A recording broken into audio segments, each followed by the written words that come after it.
ka ba sa mga kamalig ng niyebe? O nakita mo ba ang mga kamalig ng granizo na aking inilalaan sa panahon ng kaguluhan, sa araw ng digmaan at labanan?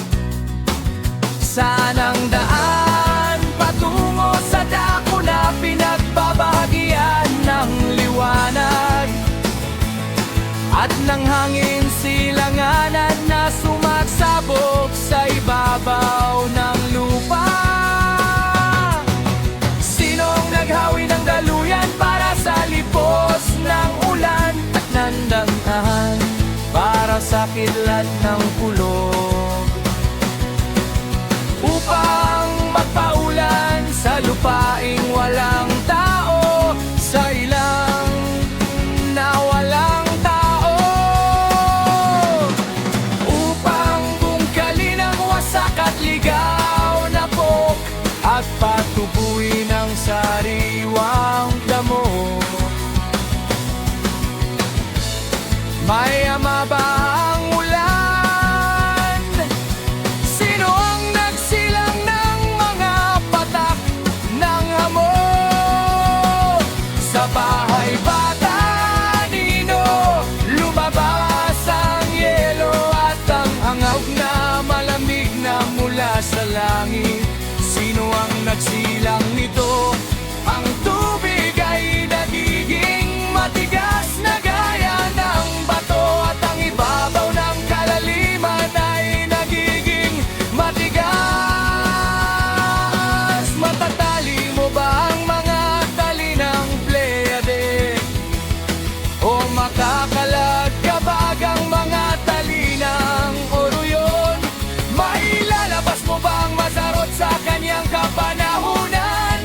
O mapapatubayan mo ba ang Arturo pati ng kanyang mga anak?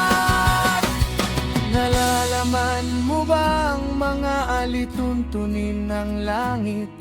Mailalagay mo ba ang paghahari ng alahaya sa lupa?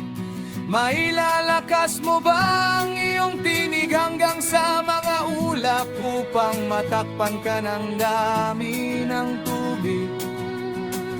Makapagsusubo ka ba ng kidlat upang sila ay umaon at magsabi sa iyo, narito tayo? Sino ang naglagay ng karunungan sa isip ko? O sino ang nagbigay ng pagkaunawa sa isip? Sinong may karunungang pumilang ng mga ulap? Sino ang makapagpapahilata ng mga banga ng langit? Nangangalabog ay maging putik at ang buong bukol ay magkadikit. Mangangaso ka ba para sa leong babae at bubusog ka ba ng gutom ng mga batang leon? Kung sila'y nakayuko sa kanilang mga lunggat, nanatili sa kubol upang tumamba. Sinong naghahanda ng pagkain ng uwak kapag ang kanyang